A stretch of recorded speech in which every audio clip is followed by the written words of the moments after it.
अरे ए पा आ मेरा अरे ये पड़े அப்பா அப்பா அப்பா அப்பா அப்பா அरे 10 வருஷமா சத்தம் வரவே வராதான். 10 வருஷமா வாய் திறக்கவே இல்லை. என் ஆண்டோட வல்லமை இறங்கினதுனால பேச ஆரம்பிச்சிட்டீங்களா?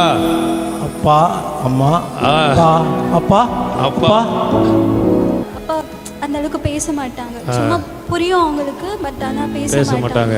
இந்த ஜெபத்திற்கு வந்ததுக்கு பிறகு இப்ப எப்படி இருக்கு? சந்தோஷமா இருக்கா? இப்படி பேசினது இல்ல 10 வருஷமா. இந்த ப்ரேயருக்கு வந்த பிறகுதான் இப்படி பேச ஆரம்பிக்கிறீங்க. 10 வருஷமா ஆக்சிடென்ட்னால இந்த பேச முடியாதபடி ஆயிடுச்சு. ஸ்ட்ரோக், அந்த நரம்புகள் பாதிக்கப்பட்டதுனால நம்முடைய ஜெபத்தை கேட்டு ஆண்டவர் அவருடைய நாவுகளை திறக்க ஆரம்பிச்சிருக்கிறார். அவருக்கே அந்த பிள்ளைங்க நம்பல, உனக்கே நம்ப முடியல தானம்மா?